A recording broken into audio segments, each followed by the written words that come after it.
Tem que ajustar a altura aqui, que o pastor é altão. Muito boa noite. A graça e a paz do nosso Senhor esteja com cada um de nós. Amém? Amém. Estivemos na cidade de Limeira hoje, acompanhando a inauguração de uma plantação de uma nova igreja lá. E estive presente com o licenciado Mateus, formou comigo também. Ele mandou um abraço para a igreja, juntamente com o pai dele, o pastor Wilson. E lembraram que tem alguém aqui que era daqui e hoje está por lá, acho que é amigo do João Paulo. Ele me lembrou aqui, agora eu não recordo muito o nome, né? Luciano, isso mesmo. Aí eles têm um carinho muito grande pela igreja de Salto, embora a igreja não os conheça. Meus irmãos, vamos abrir a nossa Bíblia para darmos continuidade à série O Sermão do Monte para as nossas vidas. E hoje nós vamos ler o texto que está nos versículos 33 a 37 do Evangelho segundo Mateus, capítulo 5. Durante essa série nós vamos dividi-la em duas partes. A primeira parte da série está terminando nessa noite, porque a partir do domingo que vem nós traremos uma série preparando os irmãos, preparando a igreja para Páscoa, para o culto da ressurreição que vai acontecer no mês de abril. Então a série do Sermão dos Montes ela dá uma pausa nessa noite, depois da Páscoa ela volta. Então vamos acompanhar a leitura. Mateus 5, 33 a 37.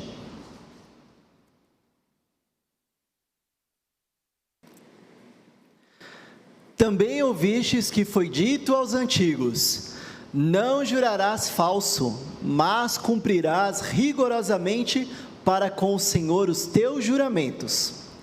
Eu, porém, vos digo: de modo algum jureis, nem pelo céu, por ser o trono de Deus, nem pela terra, por ser estrada de seus pés, nem por Jerusalém, por ser cidade do grande rei. Nem jures pela tua cabeça, porque não podes tomar um cabelo branco ou preto. Seja, porém, a tua palavra sim, sim, não, não. O que disto passar vem do maligno. Palavra do Senhor. Vamos orar. Senhor Deus, mais uma vez estamos diante de Ti, ó Pai, pedindo as suas bênçãos e as suas misericórdias sobre nós, que o Senhor venha falar conosco através da mensagem desta noite, e fale em especial ao meu coração, ó Pai, e em nome de Jesus que nós oramos, amém. Meus irmãos, já pararam para pensar como que o ser humano, ele gosta de quebrar promessa? O ser humano é muito acostumado a quebrar aquilo que ele prometeu. No altar, os noivos ali se reúnem, prometem fidelidade e viverem até que a morte os separe, independentemente da situação. A cada 4 anos, os políticos também fazem promessas para o seu eleitorado. Fundos imundos são prometidos e mudança de vida, e a gente sabe que não é isso que acontece. Os filhos prometem não desobedecer os pais.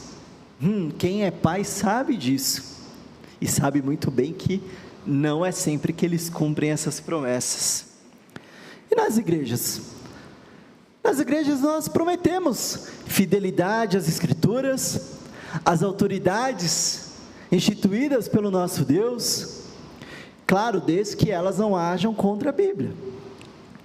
Mas, meus queridos, minhas queridas, o ser humano não sustenta aquilo que ele promete. É difícil sustentar a sua própria palavra. E isso nós podemos notar desde o mais novinho, desde daquele pequenininho, que você fala para a criança: não põe a mão na tomada. O que ele vai e faz? Põe o dedinho na tomada. Até o mais idoso, a pessoa lá com seus 80, 90 anos de idade. E muitas vezes a gente vai olhar e falar: poxa vida, o meu pai está uma teimosia que só. Eu vivo isso. Mas quero dizer, meus irmãos, que o ser humano é complicado. Mas o Senhor tem nos ensinado a nós melhorarmos a cada dia mais. E quando nós olhamos para o texto, nós podemos, a primeira impressão que dá é que Jesus está dizendo que é contra o juramento. Mas será que é isso? A grande verdade do texto, o centro, o núcleo desse texto, ele vem ensinar que o cristão, como aquele que faz a diferença no mundo, que é o sal da terra, que é a luz do mundo, que aquele que é bem-aventurado, ele deve ser diferente do que o mundo tem declarado. Se o mundo vive na mentira, o cristão deve viver na verdade. Se o mundo não cumpre a sua palavra, o cristão deve cumprir aquilo que ele promete. Sim, sim, não, não. Seja sincero nas suas palavras, porque o texto ele vem nos propor que nós devemos ser sinceros, verdadeiros no que nós falamos e no que nós vivemos, porque nós somos filhos de Deus, somos filhos da promessa, fomos alcançados pela graça do Espírito Santo, e como nós somos filhos de Deus, nós somos filhos do Pai da verdade, porque Deus é a verdade absoluta. Deus é a verdade absoluta. O sentido da palavra juramento, meus amados, significa o seguinte: prometer solenemente, geralmente invocando uma testemunha divina em relação a seus atos futuros ou comportamento, frequentemente incluindo penalidades por falhar no conteúdo do juramento. Promessas que deveriam observar a santidade, inclusive com penalidades. Jesus, meus amados, começa dando ênfase ali para os escribas e para os fariseus, que já vinham questionando por algumas questões, acerca do que as escrituras têm falado, e aqueles homens, por piores que fossem, eles ainda tinham uma certa cautela, um certo cuidado, para falar em nome de Deus, em especial os juramentos em nome de Deus. Eles compreendiam a santidade do nome do Senhor, e aí eles tinham essa preocupação de não fazer juramentos falsos em nome do Senhor. E aí Jesus Cristo, ele faz essa lembrança do que nós também podemos ver no Antigo Testamento, como em Levíticos, que não jureis falso pelo nome, como em Números, quando o homem fizer voto ao Senhor ou juramento, não violará a sua palavra, como em Deuteronômio, quando fizeres algum voto ao Senhor teu Deus, não tardarás em cumpri-lo. Ou seja, até o mais ímpio dos judeus, até o pior sujeito que estava lá, ele tinha aquela convicção de que se ele jurasse pelo nome de Deus, ele tinha que cumprir, ele tinha que ser verdadeiro naquilo, ele tinha que usar todas as suas forças para dar cumprimento àquilo que ele estava jurando. Mas aí nós encontramos alguns problemas nesse juramento. O primeiro desses problemas é que a pessoa, ela acabava transferindo a responsabilidade que era dela para Deus. Ou seja, eu juro em nome de Deus, então peraí, não é em meu nome, é em nome de Deus. Esse é um primeiro problema aí. Um outro problema é que, por mais sinceridade que houvesse, por mais boa vontade que houvesse, o juramento é algo futuro. E muitas vezes, por fatos alheios à nossa vontade, esse juramento acaba não sendo cumprido. Então, mais um problema, porque eu estava usando o nome de Deus por algo que eu não tinha certeza, porque só o futuro, quem conhece é o Senhor, eu não conheço o meu próprio futuro. E o terceiro problema que nós encontramos é que, primeiro e mais importante que a gente tem que entender, que Deus não é homem para mentir, Deus não pode mentir, e atribuir um compromisso humano de uma pessoa que é pecadora, de uma pessoa que está pendente ali, pendendo para ser um mentiroso, atribuir isso a Deus é um grande pecado, é um sério problema. Nós temos que ter cautela, meus irmãos, a maneira das coisas que nós temos falado, aquilo que nós temos prometido, e a maneira que nós temos testemunhado o nome santo do nosso Deus. Nós temos que entender que nós temos que viver uma vida de verdade, uma vida de sinceridade, e o problema é que o homem, ele dificilmente cumpre aquilo que ele promete, e isso não é de agora, isso não é do tempo de Cristo, mas é desde a origem da humanidade. Por quê? Havia um pacto de obras entre Deus e Adão. Esse pacto dizia o quê? Olha, você seja obediente, e você vai ser abençoado e vai ter a vida eterna, você e a sua posteridade. E o pacto a gente tem que entender o quê? Que haviam duas partes. Um pacto você faz entre uma ou outra pessoa ou entre algumas pessoas. E ali havia um pacto entre duas partes, entre Deus e o homem. Deus havia prometido que se o homem fosse obediente, teria a vida. Se fosse desobediente, teria a morte. E nesse pacto, a responsabilidade do ser humano era obediência. Ele tinha que obedecer a Deus. Ele tinha liberdade. E dentro da sua liberdade era a obediência. Acontece que o ser humano, ele quebrou esse pacto com o Senhor, desobedecendo a ordem, comendo do fruto proibido, e assim desestabilizando essa ordem, trazendo o caos, havendo separação da comunhão com Deus, trazendo o pecado para o mundo, trazendo o sofrimento, trazendo as dores, e trazendo a pior de todas as consequências, a morte. O Senhor foi fiel naquilo que Ele prometeu,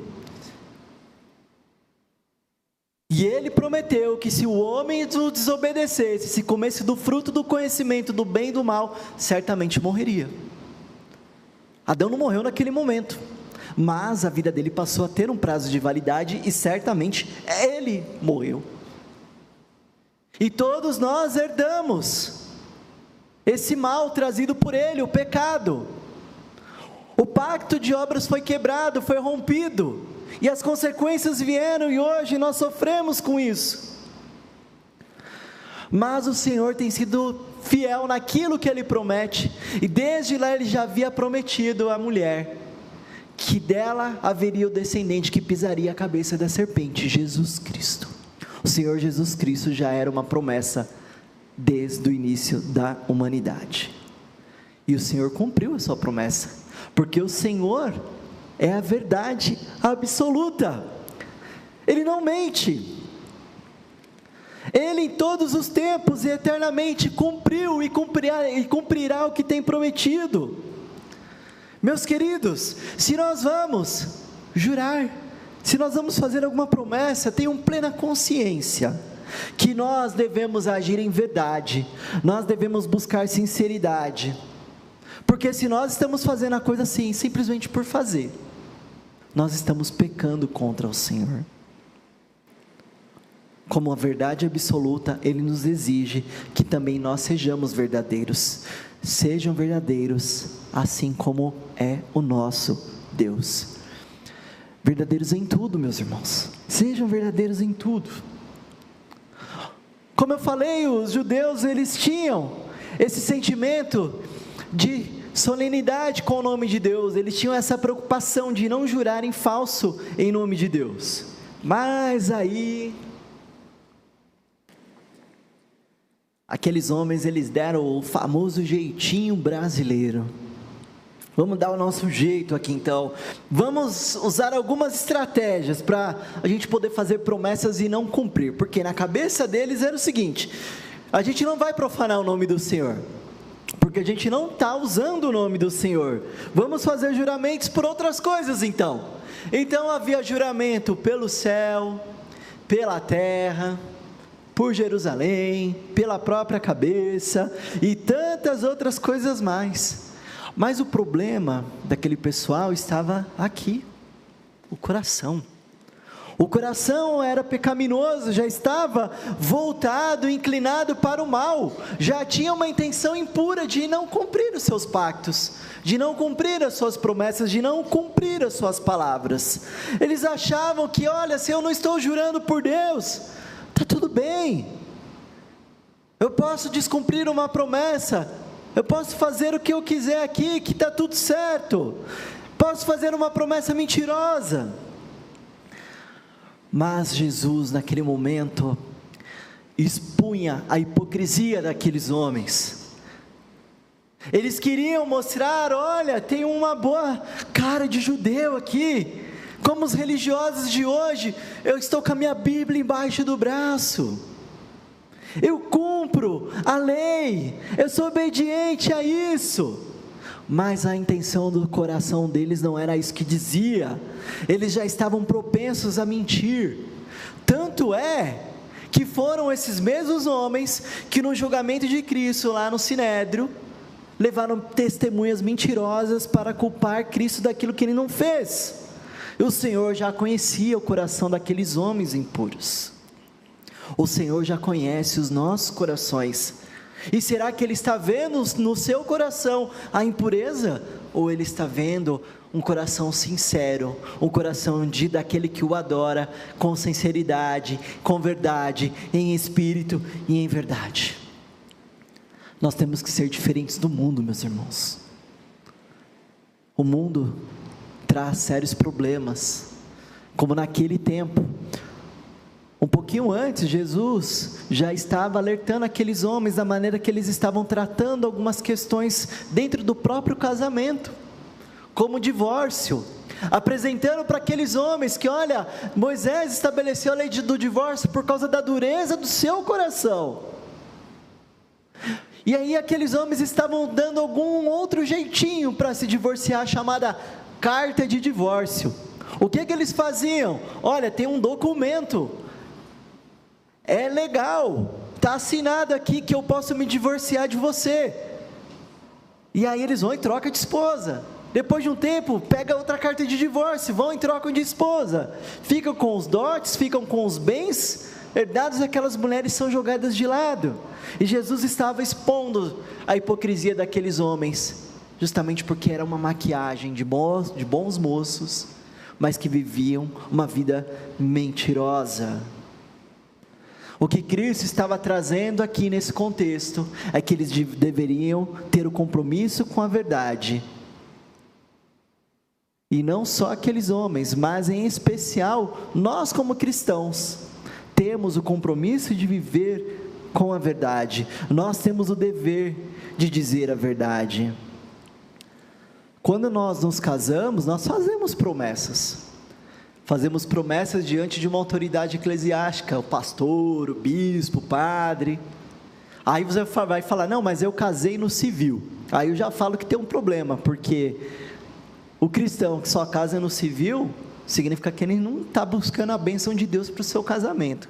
Mas mesmo assim, se nós formos falar do civil, o Senhor que estabelece e dá autoridade para aquele juiz de paz casar, é ou não é?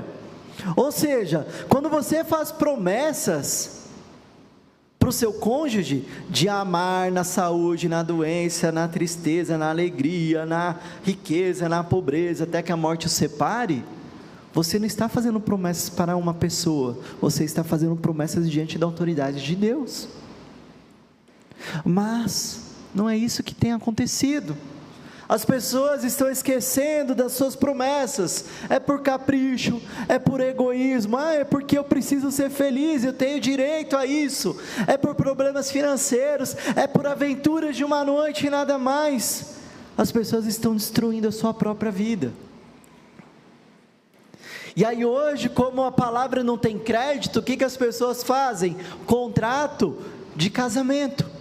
Antes de casar, vamos fazer um contratinho aqui, porque a hora que a gente se separar, isso aqui é seu, isso aqui é meu, aquilo ali eu já tinha, isso aqui você vai passar para mim. Ou seja, as pessoas já estão procurando se relacionar, já pensando em terminar. Isso não é viver uma vida verdadeira, isso não é viver uma vida em que Deus é o centro da sua vida. Onde está a validade da sua palavra? Onde está o seu sim e o seu não? Aí Jesus chega naqueles homens e fala: olha, que vocês estão falando aí, essas promessas, não vai mudar, porque ainda assim tem que ser cumprido. Por quê? Aquele que jura pelo céu, não jure pelo céu, porque lá é o trono de Deus. Não jure pela terra, porque é o lugar onde vocês pisam. nem por Jerusalém, porque é o lugar do grande rei, nem pela tua cabeça, porque você não tem o controle nem dos seus cabelos. E eu é quem diga, que coisas que eu já passei aqui não funcionam. Não adianta, meus irmãos.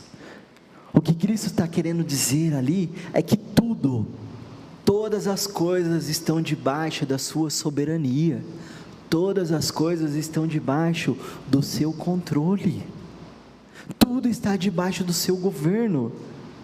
E o Senhor Deus, como o Deus da verdade absoluta, então a nossa palavra também tem que ser pautada nessa verdade.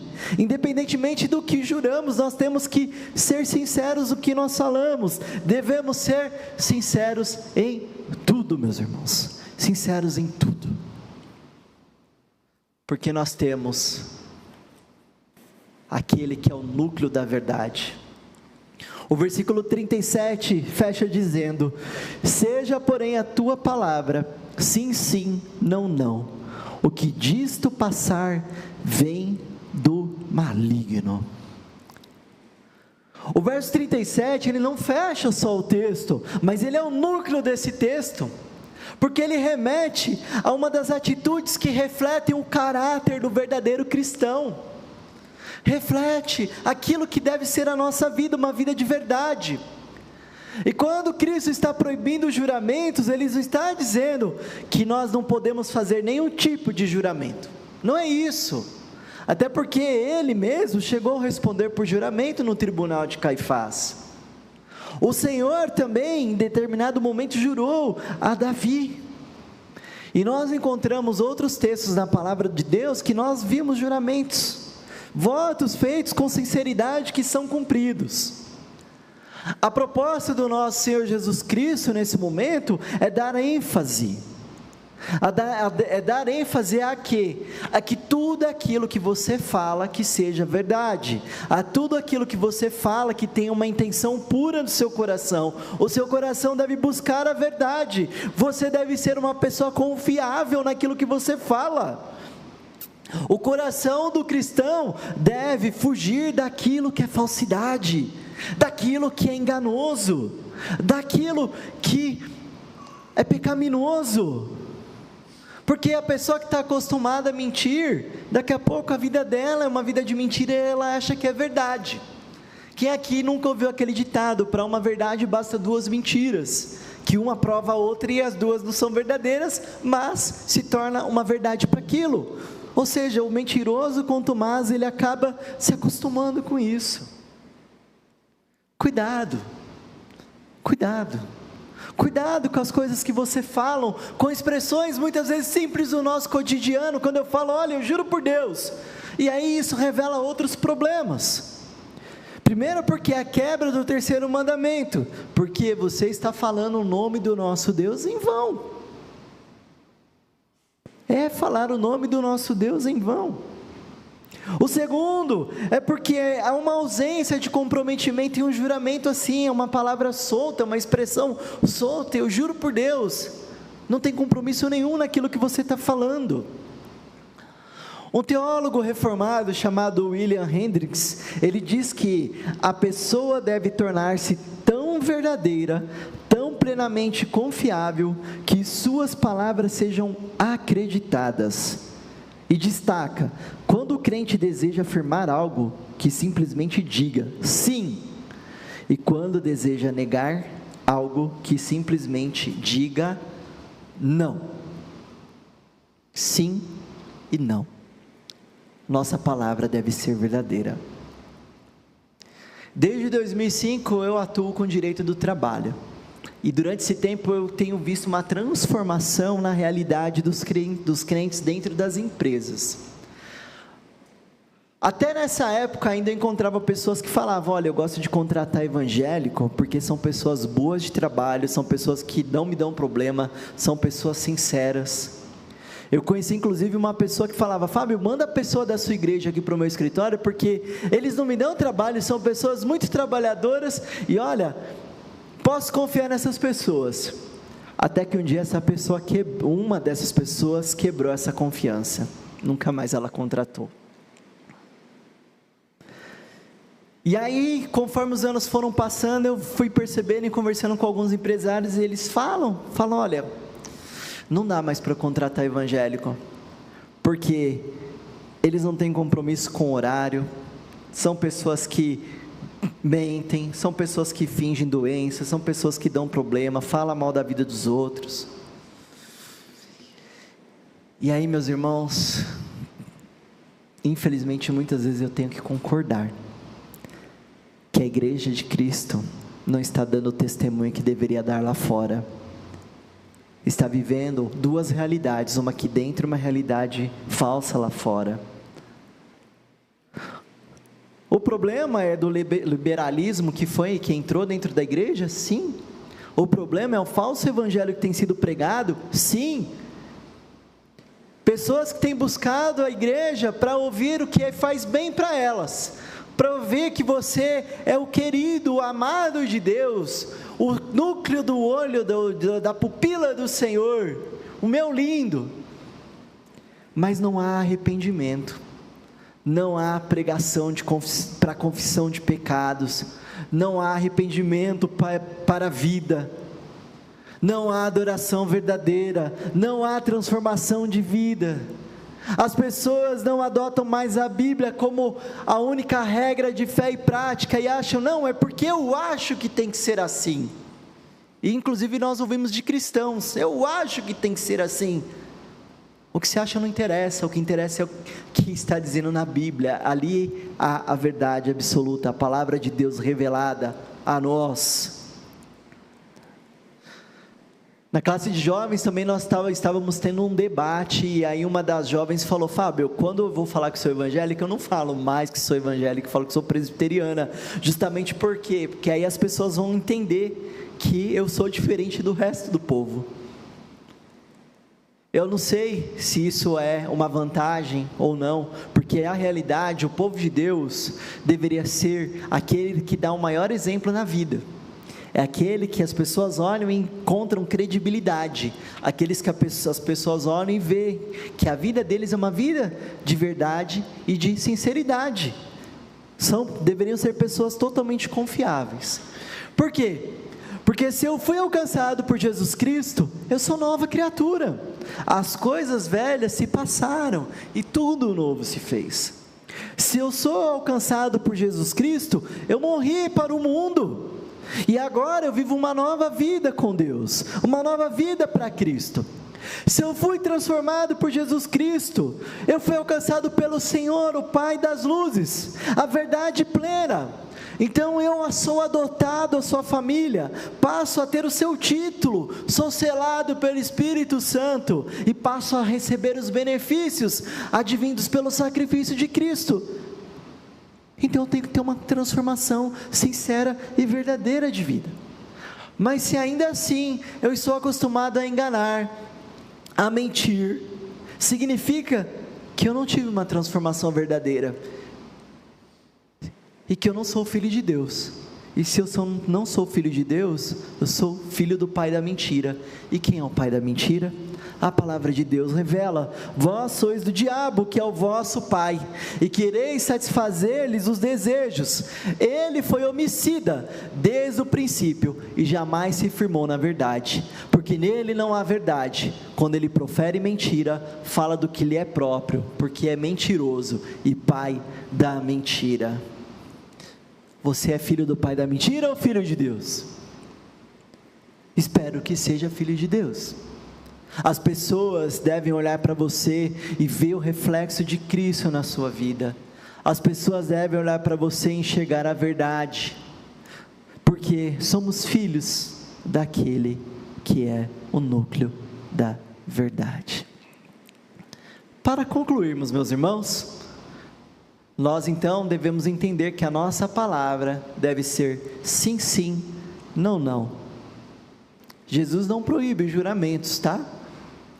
Até porque você jura num tribunal, você na sua profissão de fé, no seu batismo, no batismo dos seus filhos, você fez juramentos perante a igreja, perante Deus.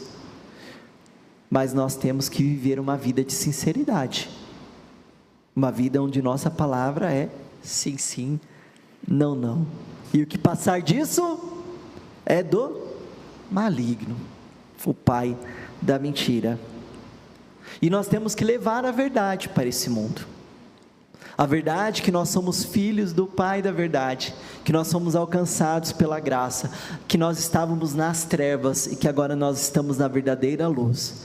Que o mundo, apesar de estar nas trevas, que está caminhando para as trevas, ainda há uma esperança para aquele que aceitar Jesus Cristo como seu único e suficiente Salvador. Porque é uma verdade, Ele morreu, mas ressuscitou ao terceiro dia, e através do preço pago pelos nossos pecados, nós somos salvos, e nós vamos viver a eternidade com Deus, e juntamente com todos aqueles que foram salvos.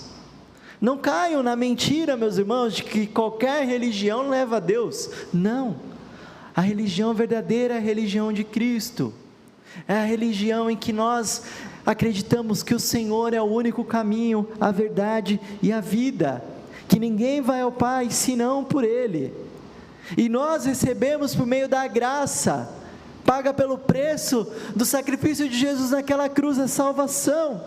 E se nós recebemos esse presente, porque nós seguramos ele para nós, vamos levar esse presente para aqueles que ainda não conhecem Jesus Cristo, dizendo: olha, Jesus me salvou, Jesus pode salvar você, arrependa-se dos seus pecados, creia nele como Senhor e Salvador da sua vida, porque o Senhor Jesus disse aos judeus que haviam crido nele: se vós permanecerdes na minha palavra, sois verdadeiramente meus discípulos, e conhecereis a verdade, e a verdade vos libertará. A verdade libertadora.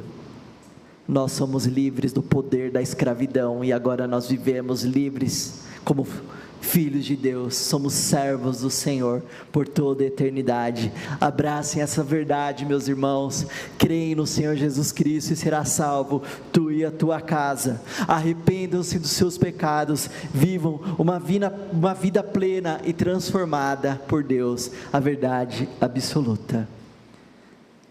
Se você um dia publicou a sua profissão de fé, se você um dia se batizou, lembre-se das suas promessas de servir ao Deus Altíssimo.